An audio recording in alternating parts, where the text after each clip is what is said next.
मोहब्बतें के तीनों कैरेक्टर से तुम भी काफी अटैच हो गए और ऑब्वियस सी बात है मैं भी हूँ।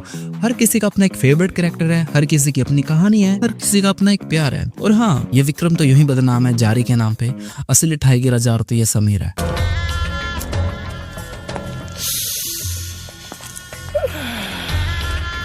इसलिए पूरी फिल्म में संजू पे सिर्फ जारी मारी है, मतलब इसका प्यार बहुत कम चल रहा है भाई, इसका ऑब्जर्वेशन ज्यादा है। लेकिन आदमी देखो, सबसे ज्यादा लोग कनेक्ट भी इसी से करते हैं, क्योंकि रियल लाइफ में भी बहुत से लोग अपनी बेस्ट फ्रेंड को ये नहीं बोल पाते कि हाँ वो उससे प्यार करते हैं, क्योंकि एक डर होता है कि कहीं उनका भी कट ना जाए। और समीर, ये है Deepak, the love of my life. और बस इन्हीं सब चीजों को दिमाग में रखते हुए मैंने मोहब्बतें को देखा दो अलग तरीके से। पहली बार प्योर इमोशंस के साथ, जहां मैं बस हर एक चीज को, हर एक मोमेंट को फील कर रहा था। और ऑनेस्टली रो रो के मेरा कच्चा गिला हो गया। मतलब मैं बैठ के देख रहा था ना, तो आंसू जो है मेरे कच्चे पे गिर रहे थे। और तुम्हें भी पता है रियल लाइफ में ऐसा सब कुछ होता नहीं है, ये प्यार वार मतलब जैसा इस फिल्म में दिखाया है, लेकिन फिर भी उस मोमेंट में सब कुछ बहुत ज्यादा रियल लगता है।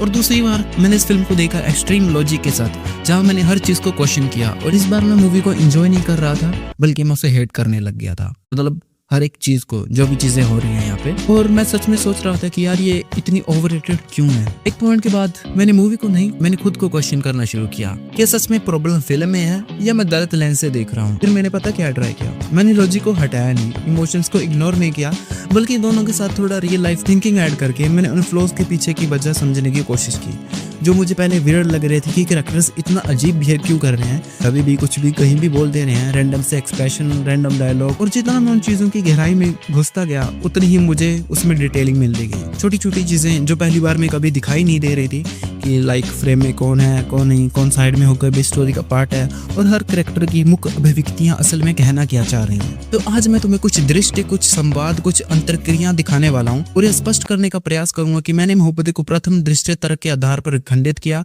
पश्चात उसे भावनाओं के माध्यम से अनुभव किया, अंतः सूक्ष्म विश्लेषण के द्वारा पुनः समझा। भाई आपका नॉलेज तो कमाल का है भाई। इस वीडियो को कोई निश्चित सर पर नहीं है, किंतु एक बात निश्चित है, अंत तक पहुंचते पहुंचते तुम यह निर्धारित नहीं कर पाओगे कि इस दोष चलचित्र में था या तुम्हारी दृष्टिकोण में, I mean in your eyes. और इस फिल्म की फीमेल्स की मुख्य अभिव्यक्तियों, आई मीन फेशियल एक्सप्रेशन से मैं कुछ ज्यादा ही ऑब्सेस्ड हूँ। उनके एक्सप्रेशंस, उनका बिहेवियर, उनके रिएक्शन, वो सब भी आज डिकोड होगा। चलो देखते हैं, तुम्हारी मोहब्बत तुम्हारी किस्मत की तरह फूटी हुई है या wifi connected but not internet की तरह जुड़ी हुई। तो सबसे पहले मैं बात करूंगा किरण और करण की, क्योंकि SRK ने फिल्म में कहा था सिर्फ अपने दिल की आवाज को सुनो और जो दिल कहे उसे कर दो। वाह क्या मुस्कुराहट है। सबसे पहले तो ये बंदा करण थोड़ा नहीं बहुत अजीब है, मतलब सीरियसली ये कहीं भी कुछ भी बोल देता है।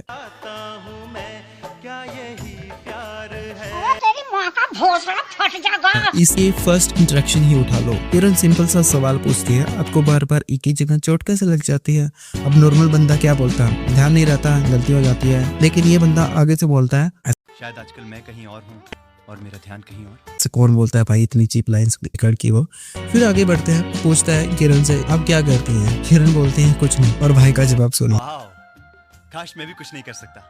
भाई तू जिस हिसाब से रोज हाथ कटवा रहा है वो जल्दी तो कुछ नहीं कर पाएगा। और सबसे बड़ी बात, इसने पहले किरण को देखा था जो स्टेशन पे खड़ी थी, और इसको दिखता क्या है, सिर्फ थोबड़ा नहीं, लिटरली मतलब इसने सिर्फ किरण का थोबड़ा देखा, ना उसका सिंदूर, ना चूड़ा, ना कपड़े, कुछ नहीं भाई। मतलब भाई इतना भी क्या डीप कनेक्शन हो गया है आंखों ही आंखों से, तुझे बलात्कार करेगा क्या उसका। खैर ये पूछता है तुम वहाँ क्या कर रही थी, किरण भी कम नहीं है भाई, सिंपल बोल देती तू कि पति का वेट कर रही थी, लेकिन इसको भी पूरा कच्चा चिपटा खोल के रख देना। आपने मेरा सिंदूर नहीं देखा, मेरा लाल चूड़ा नहीं देखा, मेरे कपड़े नहीं देखे, मेरी मेहंदी नहीं देखी, वह करवा चौथ की रात थी। मेरी बहन इतना डिटेल आंसर कौन देता है, वो भी किसी रैंडम आदमी को। अगर तुम्हें लगता है कि ये बंदा यहीं रुक जाएगा तो तुम गलत हो। ये करण नाम का प्राणी नेक्स्ट कुंडली लेवल इन्वेस्टिगेशन पे आ गया। अब इसको पता चल गया है कि किरण अकेली रहती है, आई मीन वैसे तो फैमिली के साथ रहती है, बट पति नहीं है ना उसका, तो उस वजह से वो अकेली है ना। तो उसका पति मर चुका है, लेकिन उसके ससुर को लगता है कि वो जिंदा है। वो रोज उसका वेट करती है, मतलब रोज तो नहीं, कभी कभी करती होगी। घर में भाभी है, एक छोटा बच्चा आयुष है जिसके साथ वो खेलती है। मतलब भाई ने पूरी CID टीम ज्वाइन कर लिया है, सब कुछ पता कर लिया उसके बारे में। सबसे डेंजरस पार्ट, ये बंदा रोज उसके घर की ताक झाक कर रहा है। भाई इसका ससुर रिटायर्ड आर्मी ऑफिसर है, तो अगर रियल लाइफ में किसी के घर पे नजर रखेगा तो और फिर इसको लगता है कि मैं किरण को उसके हिस्से की खुशी दिलवा कर रहूंगा।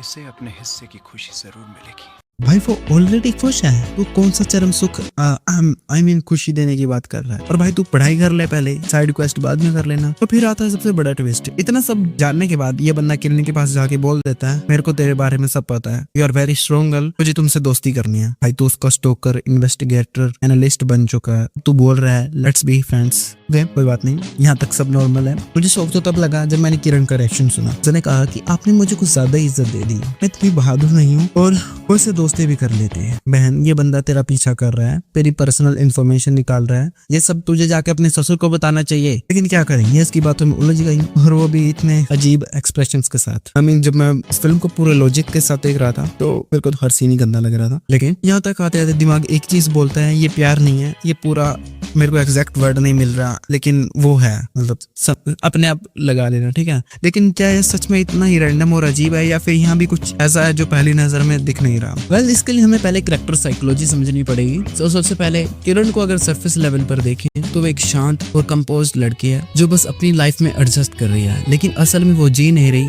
सिर्फ वो सह रही है एक ऐसी जिंदगी जो रुक चुकी है पर खत्म नहीं हुई। उसकी शादी प्रोबेबली 16-17 की एज में हो जाती है, जहाँ पे लोग खुद को समझना शुरू करते हैं, और इस एज में कि वो प्यार को पहले समझ पाती है, उसे फील कर पाती है, उसे खो देती है। यहाँ से उसके अंदर एक चीज परमानेंटली बस जाती है, इनकम्प्लीट इमोशनल डेवलपमेंट। ना वो प्यार जी पाई, ना उसका लॉस प्रोसेस कर पाई। अगर बंदी कम से कम रो लेती कि सब कुछ खत्म हो गया तब भी सही रहता, पर उसका ससुर कमीना बुढ़ा साला वो लॉस भी प्रोसेस नहीं करने देता है उसको। तो किरण लॉस भी प्रोसेस नहीं कर सकती, और सबसे बड़ी बात वो किसी के सामने इस बारे में खुल भी नहीं सकती। रियल लाइफ में जब लोग इमोशंस एक्सप्रेस नहीं कर पाते तो वो अंदर ही अंदर प्रेशर बन जाते हैं। किरण के अंदर भी वही प्रेशर है, इमोशनल नीड्स, अटैचमेंट्स की क्रेविंग, और एक सरप्रेस्ड फिजिकल और साइकोलॉजिकल नीड्स, और सेक्स की भूख। भाई नीड्स हैं उसकी, सबकी होती हैं, तो गलत क्यों सोच रहा है। लेकिन ये सब उसके अंदर ही लोकड है। बाहर से वो एक बहू है, अंदर से वो अभी भी एक इनकम्प्लीट इंडिविजुअल है। उसको उसकी रियल आइडेंटिटी का पता ही नहीं है। लाइक सोसाइटी की तरफ से उसकी आइडेंटिटी डिफाइंड है कि वो एक पत्नी है, बट किसकी? एक पत्नी होने के लिए एक पति का होना भी जरूरी होता है ना। उसके लिए तो वो एक फॉल्स आइडेंटिटी है, वो रोज उसी फॉल्स आइडेंटिटी में जी रही है जो उसकी खुद की है भी नहीं। इसलिए उसका नेचर जो अंदर से शायद चुलबुला, एक्सप्रेसिव और मस्तीखोर वाला हो सकता है, जो सिर्फ उसके अंदर ही कन्फाइंड है। वो इंट्रोवर्ट नहीं है, वो इमोशनली रिस्ट्रिक्टेड है। इसी वजह से पूरी फिल्म में वो थोड़ी खोई हुई लगती है, कभी ज्यादा एक्सप्लेन नहीं करती, कभी अजीब रिएक्ट करती है, कभी अननेसेसरी डेप्थ में चली जाती है, क्योंकि वो प्रेजेंट में नहीं अपने इंटरनल वर्ल्ड में जी रही है। उसके लिए खुशी का मतलब नॉर्मल नहीं है, वो अटेंशन या वैलिडेशन नहीं ढूंढ रही, वो कनेक्शन ढूंढ रही है, लेकिन सबकॉन्शियसली एक ऐसा कनेक्शन जहां वो फाइनली खुद हो सके उसकी रियल आइडेंटिटी के साथ। और इसलिए जब करण उसे मिलता है और वो नॉर्मल नहीं, थोड़ी अजीब फिजियोलॉजिकल बातें, फिलोसफिकल बातें करता है, उसे वियर्ड नहीं लगता, उसे फैमिलियर लगता है, क्योंकि किरण खुद भी अंदर से उतनी ही उलझी हुई है, वो खुद उसी वेवलेंथ पर ट्रैवल कर रही है। रियल लाइफ में भी ऐसे लोग होते हैं, मतलब मैंने तो देखे हैं, जो बाहर से काम होते हैं पर अंदर से उनका माइंड इमोशंस के साथ ओवरलोड होता है। जब उन्हें कोई उनकी फ्रिक्वेंसी का मिलता है तो वो इंस्टेंटली कनेक्ट फील करते हैं, और यही मोमेंट सबसे क्लियरली तब दिखता है जब किरण करण की दोस्ती एक्सेप्ट करती है। उसके फेशियल एक्सप्रेशंस तुरंत चेंज हो जाते हैं, उसका टोन सॉफ्ट से फ्रेंडली हो जाता है, और सबसे सब्टल चीज वो आप से तुम पर शिफ्ट हो जाती है। वो खुद एक रूल सेट करती है कि दोस्तों को आप नहीं तुम कहते हैं। ये छोटी सी चीज एक्चुअली बहुत बड़ी चीज रिवील करती है। जो इतने टाइम का इमोशनल बिल्डअप था, जो फीलिंग वो दबा के बैठी थी, उन्हें फाइनली एक सेफ आउटलेट मिल गया। यार चलो कोई तो है जिसके साथ वो थोड़ा ओपन और खुद को थोड़ा मस्तीखोर वे में एक्सप्रेस कर पाएगी। और किरण की बात अभी और अच्छे से करेंगे, और इसके साथ साथ इसके करण को भी जस्टिफाई करने की कोशिश करेंगे, जो कि बहुत मुश्किल होने वाला है, क्योंकि ये बंदा सच में बहुत वियर्ड है। पर उससे पहले इस फिल्म का जो मेरा फेवरेट गाना है की बात करते हैं। एक गाने का स्टाइल कुछ ऐसा है कि लड़का लड़की के बीच संवाद विनिमय दिखाया गया है। लड़का कुछ बोल रहा है, फिर लड़की पलट के उसका जवाब दे रही है, और इसमें एक डिटेलिंग है जो मुझे काफी पसंद है। लाइक हर वर्स कैरेक्टर के हिसाब से लिखा है, बट पहले मैं बात कर रहा हूँ फर्स्ट वर्स की, जिसकी नियोजित नृत्य रचना शाहरुख खान पे की गई है। अब सॉन्ग ऐसा है कि उसमें क्वेश्चनिंग आंसरिंग टाइप चीजें चल रही हैं लड़का लड़की के बीच, और शाहरुख खान के लिए यहाँ पे सामने कैरेक्टर का होना बहुत जरूरी था। तो यहाँ पे प्रीतो को रखा गया जो उसके साथ फर्स्ट वर्स कंप्लीट करती है जब तक बाकी कैरेक्टर्स की एंट्री नहीं होती। बट डिटेलिंग इसमें यह है कि अगर तुम्हें पता है कि प्रीतो की स्टोरी कनेक्टेड है काके से, और इसलिए पूरा पहला अंतरा देखो जहाँ पे SRK और प्रीतो की कन्वर्सेशन होती है गाने में, वहाँ प्रेम में काके को रखा गया है। वो भी बहुत ही स्मार्ट है। इवन वो मेन कास्ट के साथ ना तो वो डांस कर रहा है, ना उसकी कोई स्टेप्स मैच मैचिंग है, बंदा अपनी मस्ती में खुश है। यहाँ पे देखो उसको साइड में पोजीशन किया है, देन फिर नीचे, देन यहाँ साइड में, यहाँ पे प्रीतो एसआर के डांस कर रहे हैं एंड काके को यहाँ पे पेस्ट किया है। और ये सब चीजें तब तक चलती हैं जब तक फीमेल लीड्स की एंट्री नहीं होती। उसके बाद इस काके को कुछ खास इंपोर्टेंस मिली नहीं है गाने में। अदर कैरेक्टर के साथ तो इसको कहीं भी रखा नहीं है और कहीं कहीं पे तो पूरी कास्ट डांस कर रही है, बट ये कंजर कहीं नहीं है। ये ओनली एसआर के और प्रीतो के पास ही मेन लाइन्स की कन्वर्सेशन में ही है। ये दिखाता है कि इवन एसआर के and Preeto sharing lines and dancing together, the involvement of Kaake and Preeto life is still present. होने को तो इसको कहीं पे भी नहीं रख सकते थे, जिस हिसाब से गाने में है इस पर किसी का ध्यान नहीं जाता। इसको कहीं ना कहीं प्रीतो और एसआर के बीच चिपकाया है, जो मुझे काफी ठीक लगा। और ये इशिका की एंट्री भाई सबसे सॉलिड है पूरी फिल्म में, और क्या ही और फील होता है यार इसकी एंट्री में, पता ही लाजवाब। और मुझे नहीं पता तुम्हें इशिका की मुख अभिव्यक्तियां कैसी लगी थी। मुझे सबसे ज्यादा अगर किसी चीज से ऑब्सेस्ड हूं इस फिल्म में तो वो है इस लड़की के फेशियल एक्सप्रेशंस। आई मीन क्या ही एक्सप्रेशन मारती है भाई ये पूरी फिल्म में। आई मीन एक तो इसका करैक्टर इतना इगोस्टिक है, और बीच में जो ये एटीट्यूड और इनोसेंट वाला एक्सप्रेशन मारती है ना, मैं खत्म हो गया था देख के। और इस पूरे गाने में मेरा फेवरेट डांस स्टेप ये वाला है भाई। ये क्या ही मटक मटक के नाच रही है भाई। विकी का नहीं पता, बट मेरे को इससे मोहब्बत हो गई थी। बहुत जल्द मेरे को गुरुकुल में भेजो, क्योंकि मैं करूंगा इससे शादी। मतलब इस वीडियो के बाद तुम खाली जाके एक्सप्रेशन देखो इसके, नेक्स्ट लेवल। इसका नेक्स्ट वर्ड संजू और समीर पे फिल्माया गया है, बट मैं भाई इसी के एक्सप्रेशन नहीं हार रहा था। खैर सॉन्ग का लास्ट पार्ट की डिटेलिंग की बात करते हैं। यहाँ पे लिरिक्स को समझो जरा, इतने डीप लिखे हुए हैं। करण की लाइन्स है,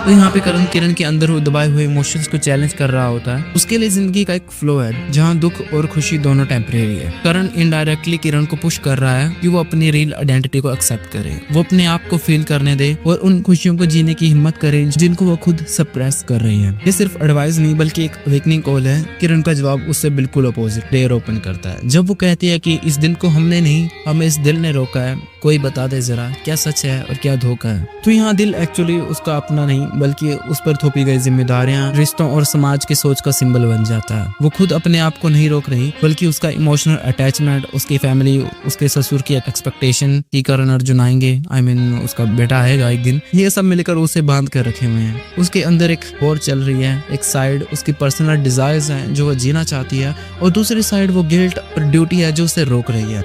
इसी कंफ्यूजन के बीच वो पूछती है सच क्या है और धोखा क्या है, क्योंकि उसके लिए अपनी खुशी भी गलत लग रही है और अपनी सैक्रिफाइस भी क्लियर नहीं लग रही। और ये इतने डीप सवाल का जवाब इन तीनों के पास तो नहीं हो सकता। और यहाँ पे ये किरण को देख रहे हैं कि क्या बोल दिया इसने, और बूम यहाँ पे एसआर की एंट्री होती है।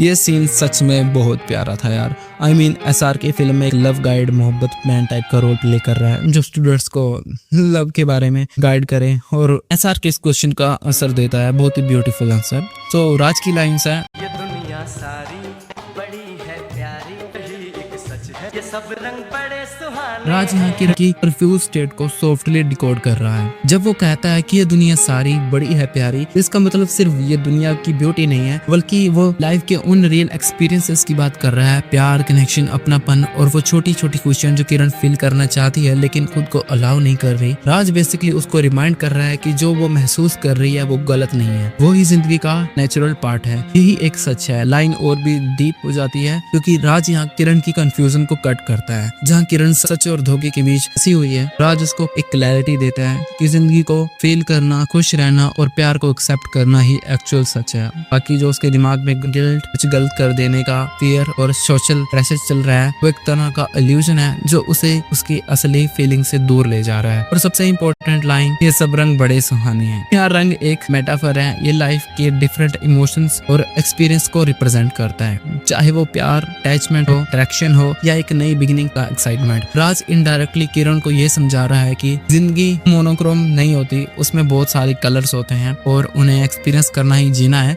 लेकिन किरण अपने आप को ब्लैक एंड व्हाइट वर्ल्ड में बांध के रखी हुई है जहाँ सिर्फ ड्यूटी और सेक्रीफाइस है। तो राज का पूरा पर्सपेक्टिव एक जेंटल पुश है कि वो किरण को फोर्स नहीं कर रहा बल्कि उसे ये फील करवा रहा है कि जो वो चाह रही है वो ही नेचुरल है और उसे एक्सेप्ट करना ही सच में जीना है। और फिर आते हैं लास्ट पार्ट पे, यहाँ पे एसआर के और प्रीतो डांस कर रहे हैं और फिर बाकी कैरेक्टर्स भी हैं हैं एंड आगे ही प्रीतो और काके लड़ने लग जाते हैं, चेंज हो जाती है इनकी पोजीशनिंग। देन फिर बाकी कैरेक्टर्स भी आसपास डांस कर रहे होते हैं और तभी एंट्री होती है मेगा की। भाई ये सीन बहुत ब्रिलियंट तरीके से एग्जीक्यूशन में लाया गया है। आई मीन ये रैंडमली उठ के नहीं आई है गाने में। एसआरके का जो पर्सपेक्टिव है ना कि जहाँ मोहब्बत होगी, रिलेशनशिप को सिंबॉलिक कर रहा है कि जहाँ वो कपल्स एंड मोहब्बतें देखेगा, मतलब प्यार जहाँ पे उसको दिखेगा तो उसको मेगा दिख जाएगी एंड वो सीन यहाँ परफेक्टली क्लैरिफाई किया। वरना पहले तो वो कहीं भी कैसे भी घूम रही थी भटकती आत्मा बन के। और एक और बात, जब तक राज और प्रीतो दोनों साथ में डांस कर रहे थे तब तक मेगा शो अप नहीं होती। ये तभी होता है जब प्रीतो फाइटिंग विद काके एंड लेफ्टिंग एसआरके एंड यहाँ पे एसआरके को प्रीतो के लेफ्ट ऑन होने के बाद मेगा को प्रोसेस करने का टाइम मिलता है एंड ये सीन में गाना खत्म होने वाला है पर असली एनर्जी मेरे को गाने में यहीं पे फील होती है। और एक चीज और बढ़िया लगी मेरे को कि मेगा सिर्फ एसआरके को दिखती है बट किसी और भी कैरेक्टर को ऐसे देखते हुए नहीं दिखाया गया कि एसआरके क्या खुद से ही बातें कर रहा है और क्या खुद से ही गले मिल रहा है। आई मीन कोई भी थर्ड कैरेक्टर राज की ये चीजें नोटिस नहीं करता, जो कि दिखाता है कि mega is real and present. हालांकि वो है नहीं रियल, भूतनी है, चुड़ैल है, लेकिन फिर भी एक अच्छी चीज लगी कि हाँ मोहब्बतें इज रियल। और ये क्या ही बेदिमाग की मेगा थी बे, जो ऐसे ही पक गई बिना किसी वजह के। बहन थोड़ा वेट कर लेती, शायद तेरा बाप मान जाता। ऊपर से ये राज बच्चों को पढ़ाने की जगह उनसे पुलिस के गेट तुड़वा रहा है और ये 55 साल के बुढ़े को परेशान करने के लिए आ गया है यहाँ पे। जो बंदा 25 साल से शायद अपनी बेटी की डेथ को, गमों को भुला के पता नहीं कैसे जीना सीख चुका था, वापिस आके उसको परेशान करता है, बताता है कि हाँ मैं यूं बे वो इसने तेरी बेटी से मोहब्बत की थी। सब तो ठीक है लेकिन ये आके ये सब चीजें गुरुकुल में क्यों कर रहा है? मतलब 25 साल पहले भी रूल्स तोड़े थे पर अब तू फिर आ गया रूल्स तोड़ने, बच्चों को बिगाड़ने। कि ये बुढ़ा थोड़ी कहता है कि प्यार व्यार मत करो, वो कहता है कि यार गुरुकुल के रूल्स को फॉलो करो, मतलब यहाँ पे ये चीजें मत करो। और बाकी के कैरेक्टर्स की भी ऐसे ही उठपटांग सी चीजें हैं जिनको भी जस्टिफाई करने की कोशिश करेंगे। अभी ये करण का कैरेक्टर भी बाकी है, फिर विक्रम और ये संजू और समीर, इन सब पे बात होगी और राज के पर्सपेक्टिव पे भी बात करेंगे कि क्यों वो ऐसी चीजें कर रहा है। लेकिन ये शायद वीडियो थोड़ी लंबी हो रही है तो इन सब कैरेक्टर्स की बात मैं नेक्स्ट वीडियो में करूंगा, आई मीन इसके सेकंड पार्ट में। लेकिन मैं वो तभी करूंगा अगर इस वीडियो पे अच्छा रिस्पॉन्स आया। हाँ मेरे को पता है मैंने इतनी डिटेलिंग फाइंड आउट नहीं किया है यहाँ पे, बट इसको और थोड़ी डीपर तरीके से देखेंगे। अगर तुम इस वीडियो पे लाइक करो और एक कमेंट कर देना कि हर भाई पार्ट 2 बना दे। वैसे भी मेरे को बनाना तो है ही है, लेकिन अगर तुम कह दोगे तो अच्छा लगेगा मुझे। इस वीडियो के लिए इतना ही, बाय।